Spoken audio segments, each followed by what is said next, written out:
Okay, so I would like to welcome everyone to our webinar entitled Protecting Our Planet in the Nuclear Age. So this event examining the relationship between climate change and the consequences of nuclear testing.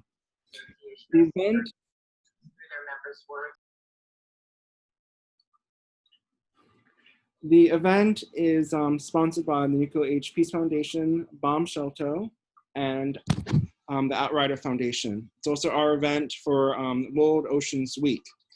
So as mentioned before, some really quick housekeeping rules as you're joining us.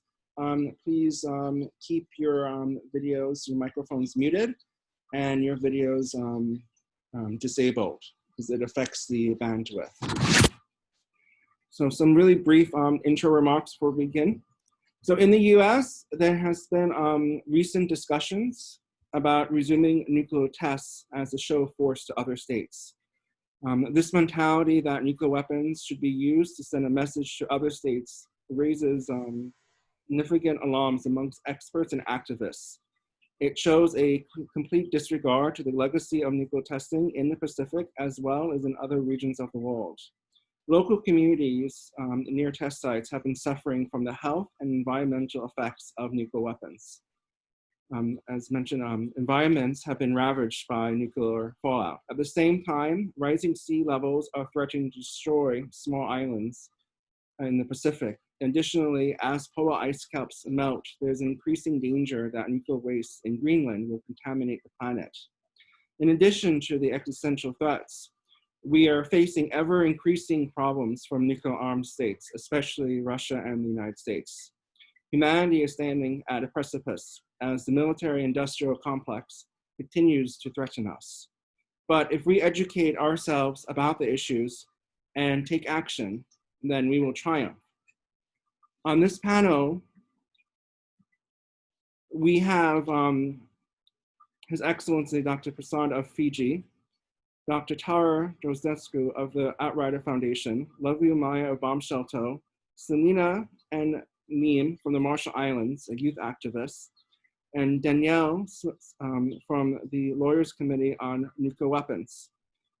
So I would like to introduce our first speaker, His Excellency Dr. Prasad of Fiji, who will address the legacy of nuclear testing and climate change in the Pacific region. The floor is yours.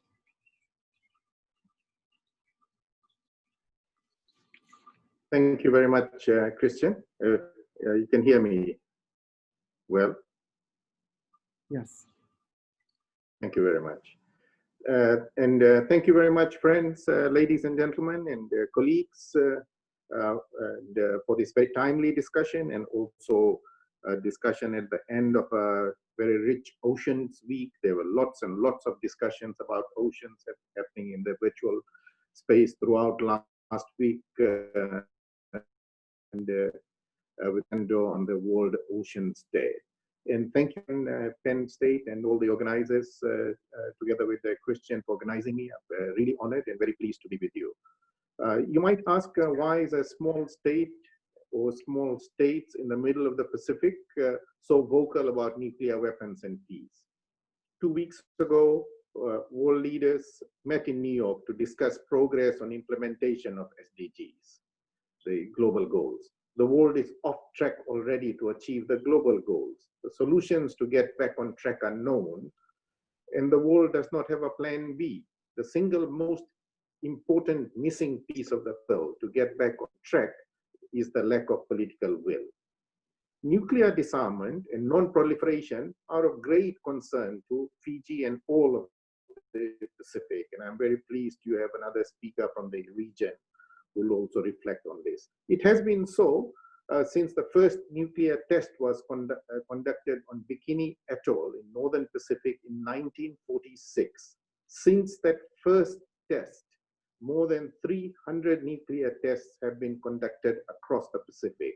That is some 50 years of nuclear tests in the air, underground, and below the sea across the vast blue Pacific. Nuclear waste and contaminated material are stored underground, below sea, in Marshall Islands, Kiribati, French Polynesia, contaminated infrastructure and material are dumped across the Pacific Sea at the conclusion of various sets of tests. The long-term impact of these are yet to be studied. The human suffering across the Pacific from decades of exposure, this we know. They are growing. They're reported with increasing frequency, from examples of babies being born with deformities, which are increasingly common occurrence. High rates of cancer, unusually high rates of particular types of cancer in clusters around different parts of the Pacific region. The impacts of testing on seabed, on fish stock, and especially on fish stock which are of a highly migratory type that migrate from across virtually this 100 million square miles of the vast blue Pacific. That's how big the Pacific is. The impact of climate change on all of these is largely unstudied, and also we know, and many of you would know, some of the areas are beyond free access to scientists as well, or independent scientists. In 2018, the Secretary General of the United Nations, Antonio Guterres, launched his agenda for disarmament, the United Nations agenda for disarmament. The agenda seeks a set of practical measures across the entire range of disarmament issues, including weapons of mass destruction, conventional arms, and technologies. And the whole spirit and ethos of this was to bring back disarmament to the center stage of our discussions of international peace and security, and within the context of climate change. We also know that today, across the world, we are facing a declining trust in multilateralism, of countries working together and cooperating and collaborating to arrive at resolutions of common problems. More and more countries are adopting a go-it-alone attitude. In 2020, this year, we are marking 40 years of Rarotonga Declaration. This is quite significant. The Rarotonga, which is the capital of Cook Islands, established the South Pacific as a nuclear weapons-free zone. We are fully committed to this goal of nuclear disarmament, and we are increasingly even more committed than ever before as we begin to understand, feel, and get a sense of the vast impacts of climate change. The Pacific Islands consist of many countries and across virtually 100 million square miles, something like 30% of the surface of the planet. The region consists of small islands. It consists of large islands. Some of the smaller islands, such as Kiribati, has 3.5 million square miles of ocean. That is virtually little bit more than half the size of continental USA. And so we rightly call ourselves not small states. They have a sense of making us look and feel small, but have the effect, we call ourselves large ocean states, and that confers our stake on the oceans. All of these states are uniquely disadvantaged, are amongst the ones that are most exposed to climate change. And of the countries in the world that are in the index of most exposed to climate change, something like 10 out of the 20 countries that are most exposed comes from the Pacific region as a consequence of global warming, and surface temperatures of oceans rising, generating super cyclones, which destroy houses, livelihoods, agriculture, infrastructure, and lead to loss of many, many lives. Our economies are small, but they're hugely dependent on the ocean and its marine resources. Our communities are closely linked to the ocean. It is in our interest that the ocean is protected through conservation, through sustainability, but also through denuclearization. And some of you may not know, but it is very likely that 1 in 3 cans of tuna that you will find in your neighborhood shop this afternoon or next time you are there are probably from the Pacific Ocean. Realizing this increasing complexity in 2017, Pacific leaders endorsed this notion of Blue Pacific. This is our identity of this. We refer to the blue Pacific as the blue continent, as the world's largest continent. The blue Pacific captures our collective potential of the region's stewardship of the Pacific Ocean. It confirms our ocean identity.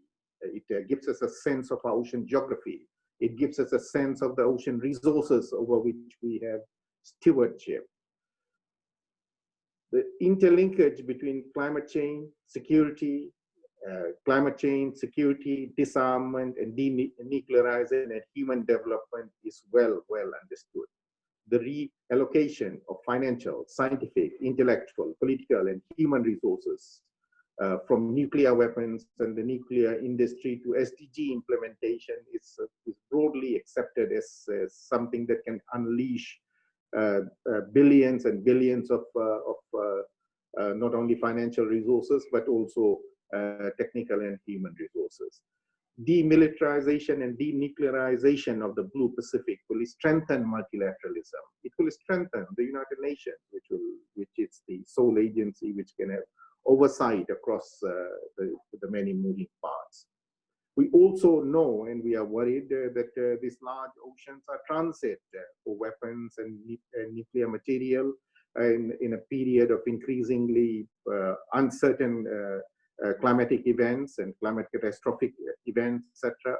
There's growing chances of more and more accidents happening across these oceans. And not all accidents are fully reported because the oceans are very large. And so that is also something that is concerning us. I will end with a few sort of personal remarks. As Pacific Islanders, we have a sense that we are stewards of the Blue Pacific, of our oceans. We understand that we need to keep these oceans for our grandchildren, for it is from our grandchildren that we have borrowed these oceans. We have not inherited it from our ancestors. We must use the oceans responsibly. Our faith, our spirituality is wedded to this. We also understand that we have an obligation to feed a growing humanity, not only in the Pacific, but across the world. We know that the world depends on a peaceful, secure, nuclear-free Pacific in no small way. Not only for trade, not only for commerce, not only for food, but growingly for its oxygen as well. We know also that our oceans face extreme pressures from primarily climate change and whole set of things associated with climate change, to things such as illegal and underreported fishing, from marine plastic pollution. The IPCC report on global warming and the report on oceans and cryosphere tells us that these oceans are in great distress. Those of you who connected to the discussions last week, you would have heard many examples of this. And the oceans are fighting back as they must. The super typhoon, Hagibis, the super cyclone, Pam, and Harold, a few months back, tell us how fiercely these oceans are fighting back. That is the way of the oceans telling us that we are doing something that is wrong. We know that commercialization and industrialization of space also affects the oceans. And many of you may not know, but vast majority of rockets and space debris are brought down in the Pacific Ocean, either deliberately as the trajectories or when things go wrong.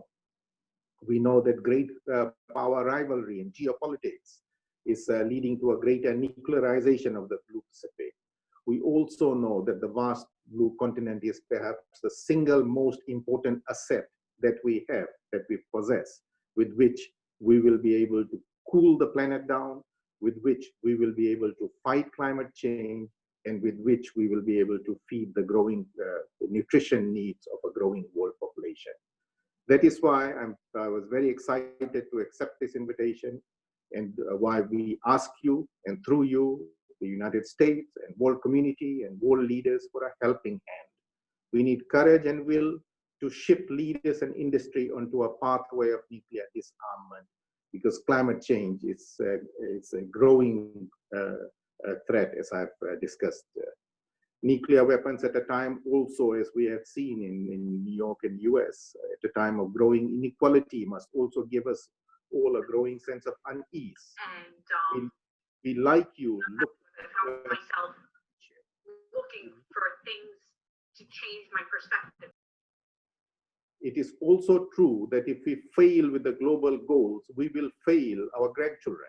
We will leave behind a world that is less secure and with far greater prospects for conflict. And that is why Fiji's parliament last week approved the ratification of the UN Treaty on Prohibition of Nuclear Weapons. And I believe when we deposit the instrument, we may become the 40th country to deposit the instrument, which essentially brings this treaty into effect. So, ladies and gentlemen, the stakes have rarely been so high. This is the 75th anniversary of the UN. We look to you, the UN looks to you to give it the moral force and the courage to take this struggle to the next level. And I take this opportunity to thank you all, and Christian and the organizers very much for inviting me, and I wish you a great discussions this afternoon. Thank you again very much. Yes, thank you so much, Ambassador. So next we will have Tara from the Outrider Foundation. She's the Managing Director for Nuclear Policy and Non-Proliferation at the Foundation, and she'll be talking about and presenting on nuclear weapons, climate change, and the world's. Thank you, Christian. Give me a second to share my screen here. Oh, now I have to get to the slideshow. Okay, I hope everybody can see that okay. So Christian, thanks for having me here. I'm really glad to be here talking about this with all the other wonderful panelists. But before I got started, I just wanted to take a minute to acknowledge the protests that are going on in the US that have been going on for the last couple of weeks that were triggered by the death of George Floyd. And I want to do that because at the heart of the story of nuclear weapons, at the very, very beginning of the story, at the core of it, is a story about racism, colonialism, and white supremacy. And so we see that the insidiousness of white supremacy really is a cancer at the heart of American society and extends to our foreign policy, our military policy, our domestic policy in so many ways. So I just want to take a second to acknowledge that before moving on. I think most people don't really consider the link between nuclear weapons and climate change. The link between climate change and our oceans is clear, from sea level rise to ocean acidification. We see the impacts of climate change on the world's oceans every day. But there is a link between all of them, and we're going to take a few minutes right now to explore that connection. We all know that climate change is not just a single issue. It touches on a multitude of issues: extreme weather, food security, famine, drought, flooding, biodiversity, sea level rise, forest fires. And we know that climate change doesn't cause any of these issues per se, but it exacerbates them, it makes them worse. The same can be said about the interaction between climate change and nuclear weapons. The impacts of climate change can amplify nuclear risk. So I just want us to go over really quickly 4 examples of where nuclear weapons and our world's oceans connect, and examine how climate change is amplifying the issue. Our first example is the Marshall Islands, and the ambassador already talked about this. And there are others on this call who are from the Marshall Islands, and they know much more about this than I do. But I did want to interject it here. So after World War II, the US used the Marshall Islands as a testing ground for its nuclear weapons. Again, you can see the colonialism there. They set off 67 nuclear weapons on the islands, contaminating the beaches, the soil, and the water. The US government attempted a cleanup operation, and they scooped a layer of contaminated soil and piled it up in one spot, and then they covered it with a concrete dome that's pictured here.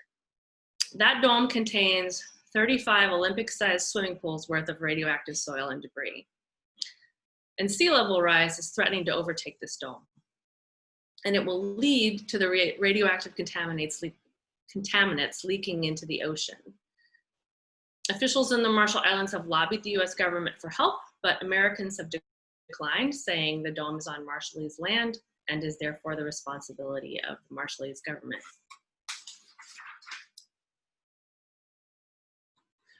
Our next example is quite similar.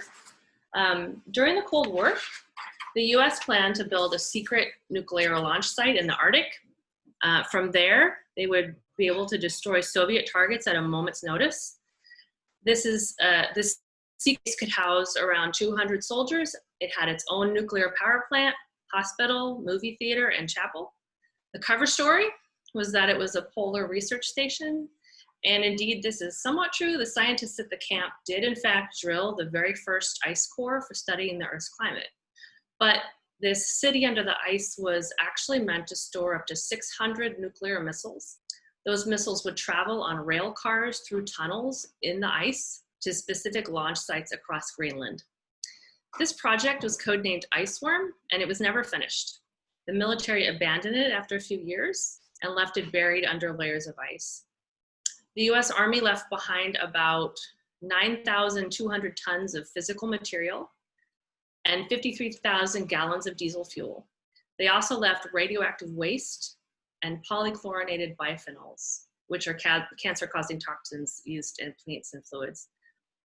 The builders of the camp, back in the 60s, believed that the ice would continue to accumulate and bury the waste left behind deeper and deeper. However, a recent study has shown that as early as 2090, ice loss in the area will be greater than snowfall.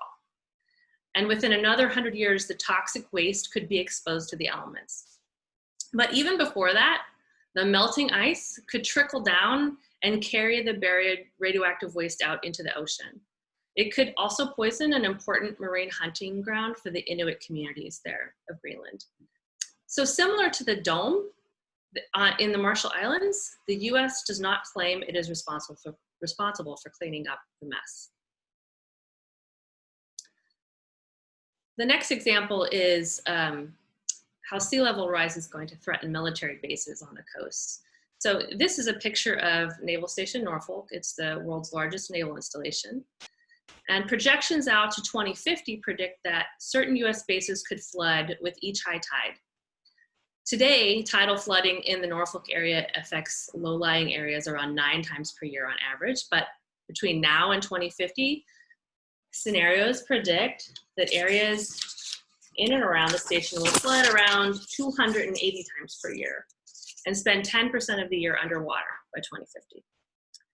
In addition, as climate changes increase in the intensity of hurricanes, US naval bases are under greater threat. And in the fall of 2019, the Navy went into overdrive to protect this particular base ahead of Hurricane Dorian. The Navy sent more than 100 helicopters and airplanes inland and 20 ships out to sea, and personnel filled over 10,000 sandbags to protect the flood-prone areas around the station. This intersects with the US nuclear mission as well. The US Naval Submarine Base in Kings Bay, Georgia is on track for daily flooding with the tides by 2050. And this base is home to the Atlantic Nuclear Submarine Fleet for the US. And our final example is the Arctic. The Arctic's physical environment is changing, and it's changing rapidly. Temperatures across the Arctic region are increasing more than twice as fast as global average temperatures. And with this comes a loss of sea ice, glacier mass, and snow cover. Basically, a new ocean is opening up in the Arctic. There are 2 nuclear states with Arctic borders, the US, because of Alaska, and Russia. And according to the US Defense Department, Russia claims the right to regulate Arctic waters in excess of the authority permitted under international law. Russia is expanding its military presence in the Arctic, and in response, the US is doing so as well. This is a pretty small geographic area, and an increased volume of nuclear submarine traffic increases the risk of nuclear confrontation. There are so many things to worry about on a daily basis. Pandemics, police violence, climate change. The fact that climate change compounds nuclear risks can seem quite daunting, and it can be hard to know what to do about it. So let's just talk really quickly about a few things that you can do about nuclear weapons. First, you can start by educating yourself. So I want to commend all of you for being here today. Your attendance at this event is important and is one way to begin to make a difference.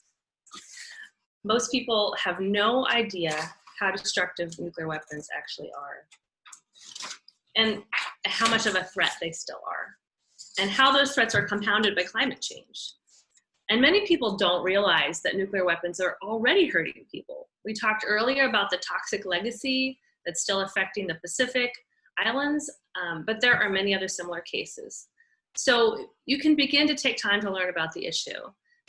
And if you live in a country that has nuclear weapons, you can learn about how much your government is spending on nuclear weapons and pay attention to when the budget is passed. You can pay attention to the proposals for new weapons and upgrades. And then you can take the next step to form a discussion group in your community that focuses on nuclear weapons. You could meet regularly to talk about what you've learned. You could discuss a book or invite guest speakers. In the early 1980s in the United States, the grassroots nuclear freeze movement opposed the Reagan administration's proposal for a massive buildup of nuclear weapons. And the movement's pressure helped push Reagan to begin arms limitation talks with the Soviet Union. In the US today, groups like Physicians for Social Responsibility, the Union of Concerned Scientists, and Beyond the Bomb are building new grassroots movements. Internationally, the International Campaign to Abolish Nuclear Weapons is activating the international community to work together and create change. Regular citizens are at the heart of all of these efforts, and the more people participate, the stronger and louder the movement will be. So think about getting involved as a volunteer, consider donating money, consider signing on to various campaign pledges. If you have elected officials representing you, you can contact them. You can write them, you can call them, email them, tweet at them. There are many ways to be heard, and ask them their views on nuclear weapons. In the US, many representatives receive donation money from powerful companies that make nuclear weapons like Northrop Grumman and Boeing. And if you are US based, tell your officials to represent your best interests and not those of nuclear lobbyists. If you've been educating yourself and following the funding process for nuclear weapons, weigh in at key moments in that process. And finally, if you are of age and live where you have the opportunity to vote, then when deciding who to vote for, learn about the candidate's stances on nuclear weapons. Make it a factor in your vote, even on the local and state level. And if a candidate doesn't have a public stance, write or call their office to see where they stand, and show them it's an issue that the public cares about. Candidates for office will only feel the necessity to make their positions known if and when they are asked. And if you do contact a candidate or their team, know that your action is not in vain. Good campaign teams document every topic raised by voters during the campaign for elected office. And the more an issue is raised, the greater priority that issue will hold for a candidate in his or her campaign. So thanks everyone. And I will stop the share now and hand it back to Christian.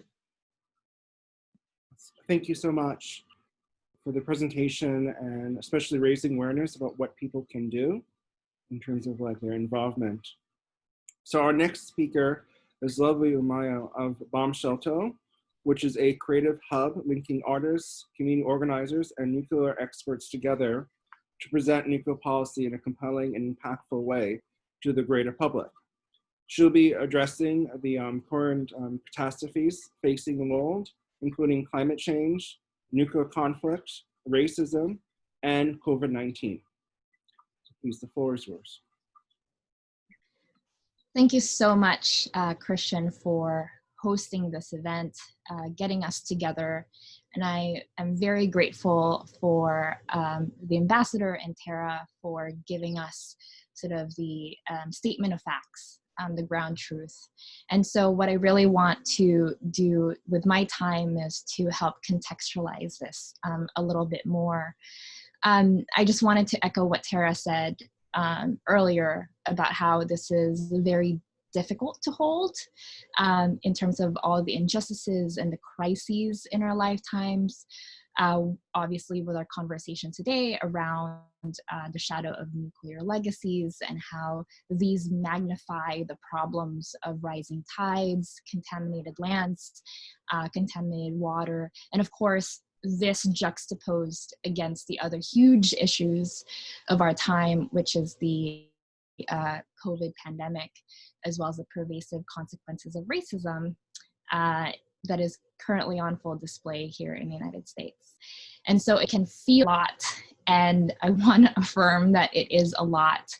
But again, my goal is really to cultivate hope that it is absolutely doable to tackle all of this, and to point out what has been missing all along in our approach and our practice, which I believe is an intersectional analysis. Again, I think the ambassador mentioned the linkages in all of these issues and finding the right collaborators in order to develop a holistic approach that doesn't sacrifice one issue over another. And so I'll be approaching this from my creative producer hat as part of Bombshelltoe, as opposed to my policy analysis hat. But I do want to pull on two threads during my time here. The first is, it is not enough to know the facts, but to also understand and interrogate power dynamics. So it's not just about knowing what is happening, but why is it happening? How is it happening? And who is it happening to? And I think once we unpack that, we begin to identify the hierarchies of power, the separation of who is exploiting and who is being exploited. That becomes clearer. And I did want to point out that, you know, the who here doesn't have to necessarily be human beings. It could also be the land itself and the water itself. So power dynamics is obviously present in nuclear weapons policy, including the history of development, maintenance, and the threat of use. That's a centralization of power in terms of which countries have the weapons and the national, at the national level, who gets to wield them. But these dynamics are also present in environmental racism, that certain policy decisions have direct effects on the environment, which in turn disproportionately impact people of color. So I think it's really important to just understand that seeing the linkages of nuclear testing, the history of nuclear testing, and its impact on climate change is also ultimately a confrontation of how this affects people of color around the world and how that continues to play out. The second point that I wanted to make is also about the importance of due diligence in this work. And so as we, get really fired up and think about solutions, how do we then incorporate the lived experience of those who have been directly impacted? So that means listening to their accounts, citing their scholarship, and following their leadership. Just a little bit, about my sort of policy studies. I was introduced to nuclear policy from a very traditional standpoint. So early on in grad school, some of the first things that I learned are about, the jargon of deterrence, coercion, compellence, and the history of the Manhattan Project. But I did not have any required readings about the exposure from nuclear testing in the Pacific. And if anything, there may have been like a short section about it, or a movie clip from one of the tests with little to no context about the local scholarship or local expertise. So I think building something in community as opposed to replicating the power dynamics of telling people what to do is really important.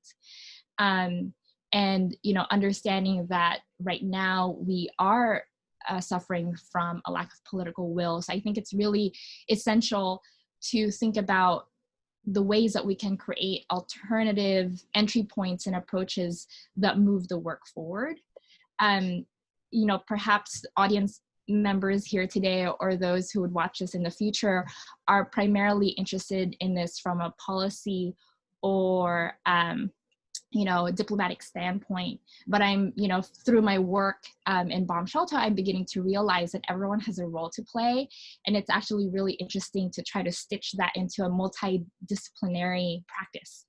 So that means scientists, lawyers, artists, entrepreneurs, and I am seeing this from my work with the Navajo community under my Ways of Knowing project and looking at the uranium mining in their land. And some of the fascinating and really like critical work there is understanding traditional ecological knowledge and working, collaborating with scientists, specifically Professor Perry Charlie from Diné College, and understanding what it means to respect the land, respect tradition, in the context of trying to reclaim, remediate, or restore the land. And I'd be really interested to also hear, what that could be for the Pacific, what that could be for the oceans. And so I think I just wanted to leave with that. And I'm also really excited to hear from Selina. And I just hope that, my points helped contextualize and, get people a bit more hopeful in the ways that we could, again, stitch these issues together, because they're not, it's easy to compartmentalize, but they're actually, it's helpful to also look at it from a whole of mind and whole of heart approach. Thank you. Thank you so much. Next, we will have Selina N. Leem, who is a youth activist from the Marshall Islands. Please, Selina.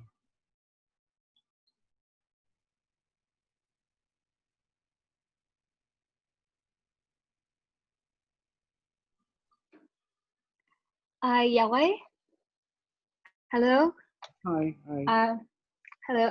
So I'm not sure how to turn on my video, but my name is Selina N. I am from the Republic of the Marshall Islands. So for those who don't know, Marshall Islands located halfway between the Pacific, halfway between Hawaii and Australia. And most of the islands on average, the height is 1 meter above sea level. And currently, aside from the nuclear testing and all that we had faced in the past, we are currently plagued by climate change. As I mentioned, like most of the islands are 1 meter above sea level, so that makes it very detrimental and puts us in a very vulnerable position due to the rising of the seas and the fact that we have king tides every year. So these are high tides that come every year, and they flood the islands and destroy all the crops that we have and the little fresh water that our country is dependent upon as well. So I also would like to give thanks to Ambassador Prasad and Dr. Drozdenko. I am sorry if I'm butchering the names. Thank you for mentioning the history, the nuclear testing that happened in the Marshall Islands. I will be speaking more on that. As Dr. Drozdenko mentioned, between 1946 and 1958, the United States government had detonated 67 nuclear bombs in the Marshall Islands, and due to these weapons, there were islands that were literally vaporized off of the face of the earth due to how powerful these weapons are. And one of the biggest bombs that they detonated, which is in history the biggest hydrogenic bomb ever detonated by the US government, is the Bravo bomb. And this bomb is 1,000 times stronger than the Hiroshima bomb. And to put it in another way, all of these bombs combined together, that's 1.6 Hiroshima bomb detonated every single day for 12 years. And because they had to do these testings, people had to be relocated from the islands where these bombs were detonated. And, our people are not we are not unfamiliar with the idea of relocating, having to move from place to place. And since then till now, having to relocate has always been due to foreign powers and the fact that they had the strength to come to our country and move us. And because many of us had no idea how to communicate with these foreigners coming in, we had no idea how to speak English. We could only guess what they were trying to get us to do. Therefore, people had to relocate. They were promised that they would be brought back to their home island, but that never happened until now. These people are still these people are displaced and they're living in other islands within the country as well. And many of them mourn the loss of their home and still would really like to go back to their home because it's their land. Aside from having to relocate, illnesses happen due to the bombing. Many people in the nearby islands where these bombs were detonated were not informed about the testings. And the United States government claims that they had miscalculated the wind during that day. Due to this miscalculation, the wind swept all the white particles that came from these bombs and swept them across the Marshall Islands. And people who were not informed about this, they came outside because they heard and they felt when the bomb made contact with the earth, with these islands. Therefore, they came outside and they saw all these white particles falling from the sky, and they thought that it was snow. And they went and played in this snow. And many of the kids, they also ate all these white particles. And almost immediately, they felt sick, people were puking, they had skin diseases. And the ambassador also mentioned earlier, like birth defects. Children were literally born, and we call them jellyfish babies because it's literally just the intestines that are born and it's just pumping up and down. And to this day, we still see cases of these birth defects. And I have family members who I've seen their kids being, because we also come from one of the islands where these bombs were detonated. And it is hereditary, and it is in our genetic now. And all of these kids that were born, they never made it past 3 to 5 days. And that is a loss that our family is still reeling with and still mourning for. And all of this is only happened 74 years ago. And that really is not a long time ago. And what remains, aside from these illnesses, Dr. Drozdenko had mentioned the dome. And this dome, it's leaking. And all of the 3.1 million cubic feet of harmful radioactive soil and debris, along with plutonium, they are leaking into the ocean. And because of the rising of the seas and the king tides, and these waves are very strong and they're very powerful. And growing up as a toddler to my mid-teens until I had to leave for schooling, I saw seawalls that were 2 meters high being broken down by waves. And this happened every year. And this dome, it's not invisible, it's not strong. And the continuous waves coming in and crashing into this dome has made it cracked, leaking all of these harmful materials out into the ocean, harming the sea lives that are there in this area. And people who are not aware, because there are Marshallese people who are not aware that this dome exists, even though they've been raised and brought up in these islands. They don't know the dome exists, and they live nearby. And as a country with so little land but a huge amount of water, we're very dependent on the water, as that's where most of our resources come from. And many people are not aware. So with climate change, the whole issue is just exacerbated. and it puts it at an even more vulnerable position. And this is an issue that a lot of us, especially us climate warriors and nuclear warriors from the Pacific, we're trying to educate the younger generation, also the older generation, so that they are aware and that they use the tools that they have and the mechanisms that they have in order to go out and educate and spread the word and bring justice to all of this that we had faced. And the nuclear legacy is here. It is attached to us forever as Marshallese. And now with climate change, there lies the question of whether we would have to relocate again. But that's not a question that a lot of us would really like to think about, because this is our home, and it's unfair that we have to consider the possibility of moving, even though none of this is our fault. And we just hope that the global community can help us in this plight. Thank you. Komotaba.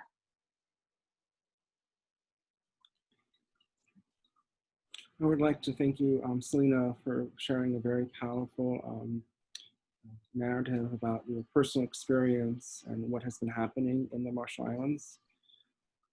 And now we're going to have our last speaker, who is Danielle, who is a fellow at the Lawyers Committee on Nuclear Policy. And she'll be explaining and talking about a new initiative called Reverse the Trend, Save Our People, Save Our Planet. Great, thank you. Hi, everyone, and thank you, Christian. Seeing as we're a little short on time, I will be brief. Thank you, Christian, and thank you for all the panelists for having very important presentations. Today, as Christian said, I'm going to introduce a new initiative by the Nuclear Age Peace Foundation in collaboration with Bombshelltoe called Reverse the Trend, Save Our People, Save Our Planet. This project aims to uplift youth perspectives on and experiences with topics we have been discussing here today, nuclear testing and climate change. But the goal of this project is to bring youth voices on these issues to the forefront and start a dialogue with our leaders at the local and national levels. The project itself has two components. The first is the creation of a docu-series from voices of affected communities. And this docu-series will act as an educational tool for both leaders and the general public about the environmental impacts of nuclear testing on these communities.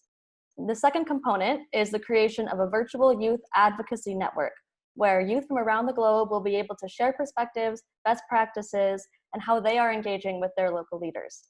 This advocacy network will be hosted on an online platform and will include an online curriculum on nuclear disarmament, environmental affairs, and international law. Participants of the network will be able to watch and participate in webinars led by experts on these issues. Additionally, diplomats will be invited to interact with the new youth network virtually.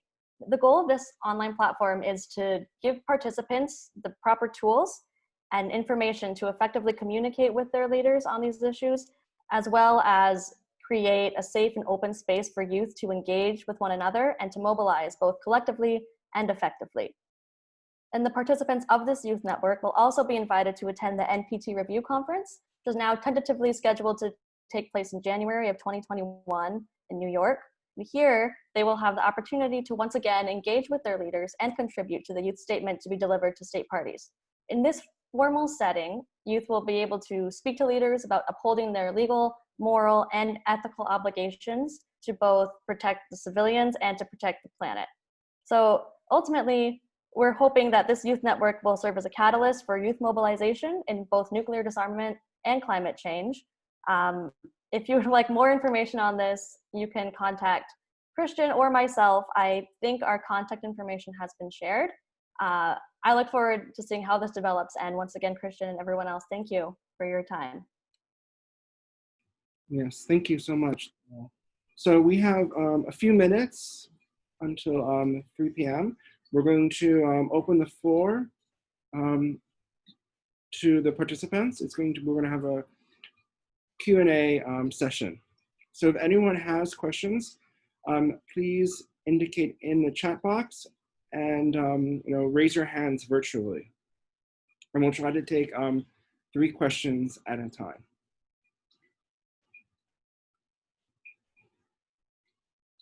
I see Danielle has.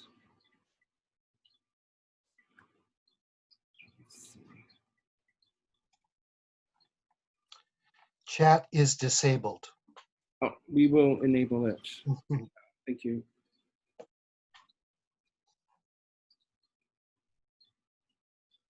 So right now, let's go for Daniel and then Jean-Marie. Yes, thank you so much. Thank you so much, Christian, for this wonderful presentation. I want to thank Tara and everyone that has given this presentation. My name is Daniel, and I'm really very excited that we're able to bring a component that is never heard, linking, climate change and the impact of nuclear. My question goes this. As we all know, the impact of nuclear energy has pushed many government focus, on not addressing the issue of the climate. What ways do we think we can help, and how can this body or this coalition create a policy document in which we will advise governments in all that rather than waste trillions of dollars pursuing nuclear weapons or nuclear related material, those trillions of dollars or even millions of dollars can be used in renewable energy, can be used in sponsoring permaculture practices in vulnerable communities where most of all these texting are gone. How can we ensure that rising from this meeting, we're able to have a policy position to inform people that rather than spend money on nuclear energy, that money spent on nuclear energy will be best suited for other ventures that can support the environment. Thank you so much. Yes, thank you, Daniel. And next, Jean-Marie.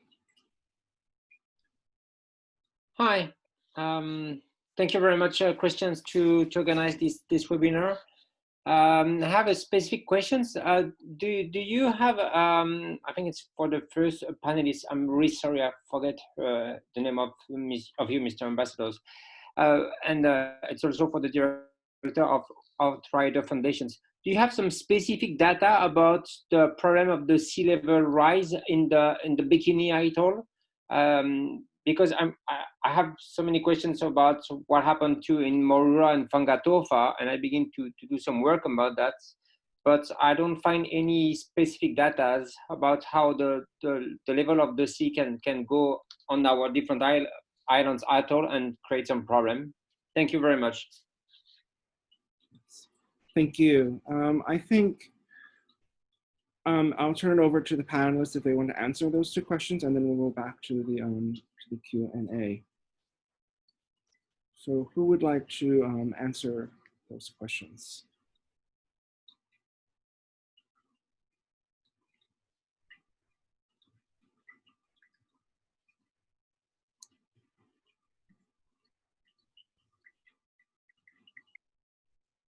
Christian, I could try. Okay, thank you.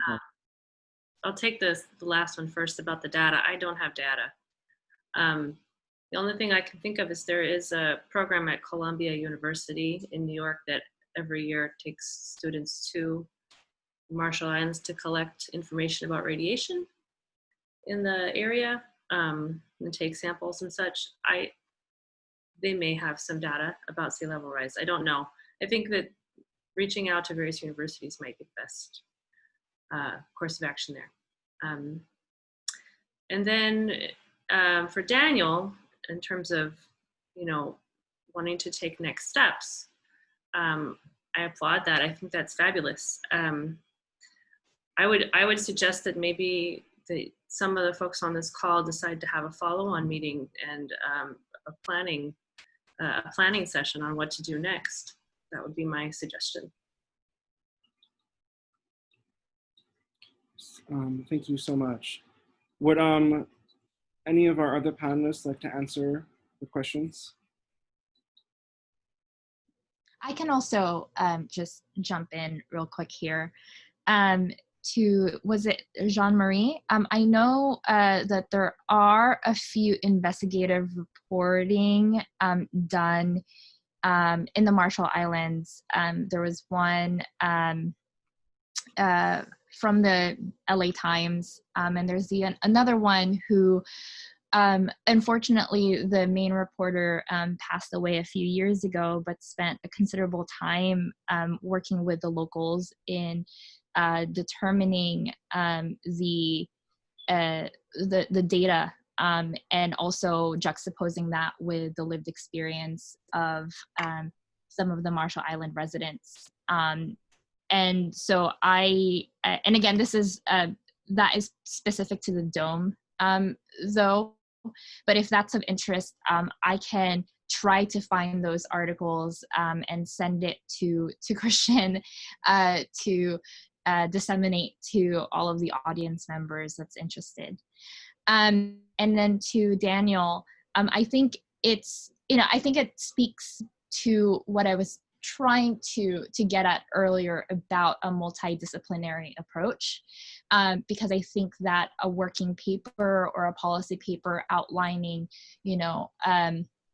alternative practices is important, but part of that is also recruiting the right, experts to be able to articulate that plan and what is the value proposition of alternative energies aside from nuclear. And, so I think that in order, one of the first steps I would posit to create such policy paper is to reach out not only to environmentalists, economists who are interested and have the capacity to assist, so that you create this body of scholarship that challenges sort of the status quo. And so, that's just like a first reaction or first impression I have with that particular idea. Thank you for answering the questions.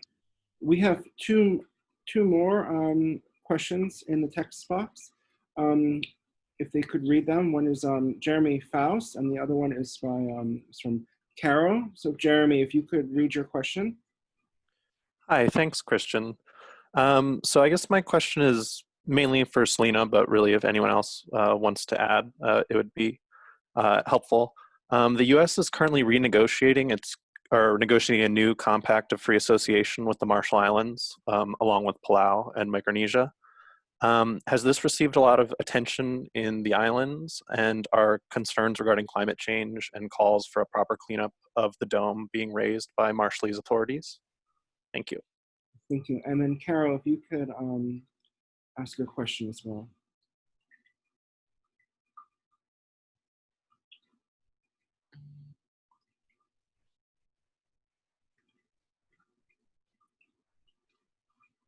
Well, I can read it. So the question is the following: are the people of the Marshall Islands aware of the treaty to ban nuclear weapons that contains remediation for destruction of land and water? Has there been ratification from the Marshall Islands? This is in reference to the TPNW, the Treaty on the Prohibition of Nuclear Weapons. And if that can be opened up to any of the panelists. And Selina, if you would like to respond to the questions. Yes, of course. Thank you for the questions. So the first one, people are talking about the compact, how it might be renewed or might not be renewed, and that is a big concern. It's very divided because half of the people, our country doesn't have a lot of resources, and more than half of our country's budget actually comes from the US government through that compact agreement. Therefore, if the compact comes to an end, that means we don't receive that money anymore. So it's very difficult to give a clear standpoint on where the Marshall Island is, because it is very divided. Some people want the compact because, again, all the benefit that comes with it, and others are saying we need to be independent. A lot of the things that doesn't align with our country should stand for. We would have to make compromises or agree on certain issues with the UN because of our relationship with the US. So that hinders our stand globally as well, which then leads to the second question on the ratification of the nuclear proliferation agreement.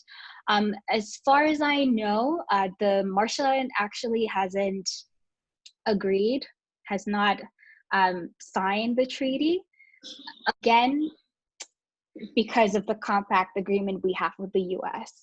And so there is some political things going on in there that has not allowed the Marshallese government to actually come forth and sign that treaty. So we're in a very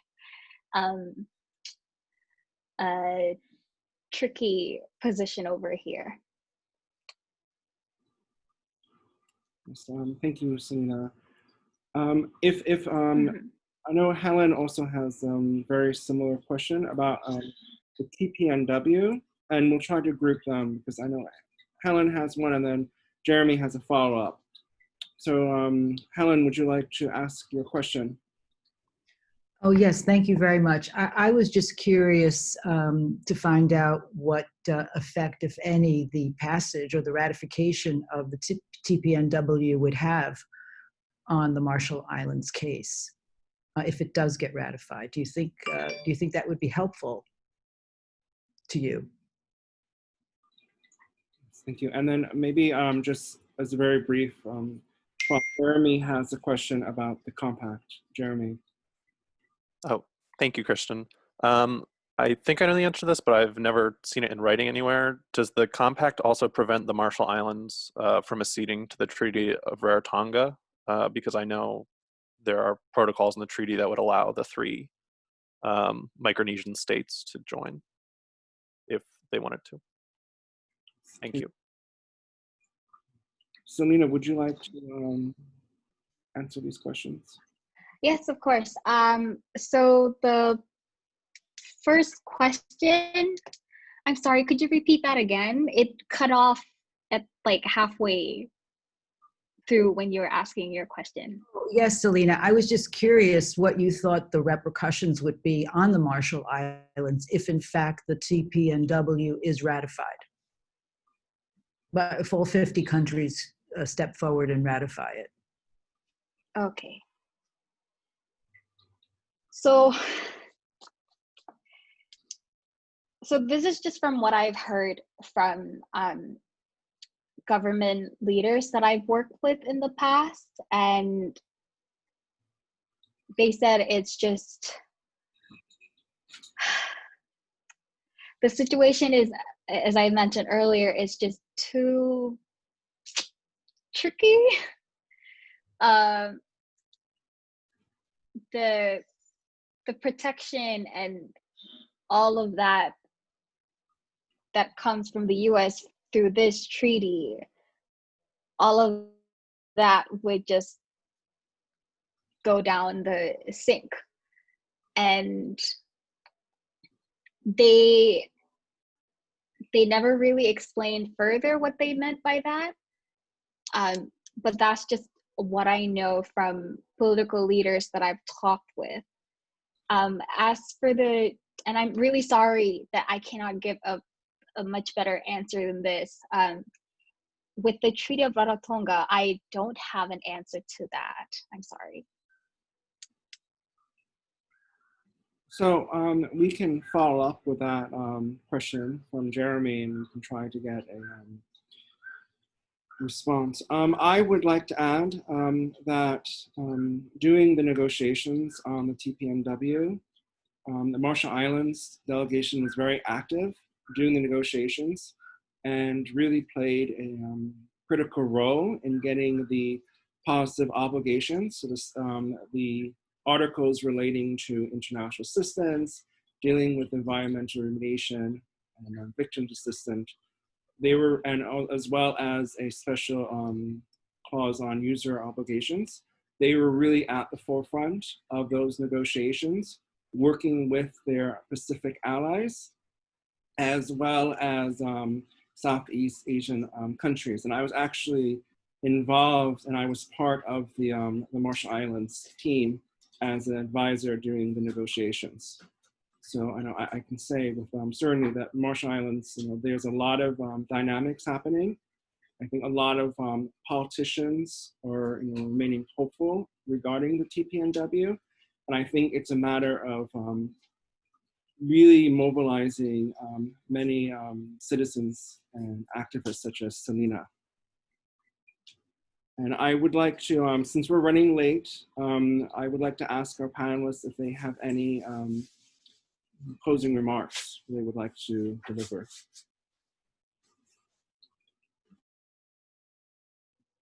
I just had a really quick note on the chat that as part of the National Defense Authorization Act in the United States, the Department of Energy is supposed to actually develop a study with a deadline of mid-June, so pretty much in a few days, that assesses, the continued environmental impact of the Runit Dome, which also includes, looking at, the sea level rise affecting the dome. So that just maybe another data point that would be helpful for one of the first folks who posed a question, and seeing whether, they will eventually release that report to the public anytime soon. So. Well, thank you so much. I would like to, Selina, do you have any closing remarks that you would like to give? Yes, thank you thank you to all the amazing panelists, and thank you, Christian, for leading the discussion, and everybody that joined, all the amazing questions that were asked. I certainly learned a lot today, and I'm seeing how much that I learned, go out and do my own research as well. I hope that we all continue this good fight and that we still remain as cohesive and unified as one. Thank you, Komwal. Thank you so much. Danielle?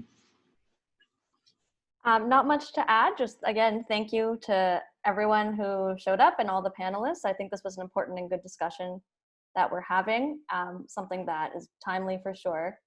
I definitely also learned a lot and have my work cut out for me in terms of research. So thank you all. Yes. Thank you everyone for joining, and please have a great rest of the afternoon. Thank you.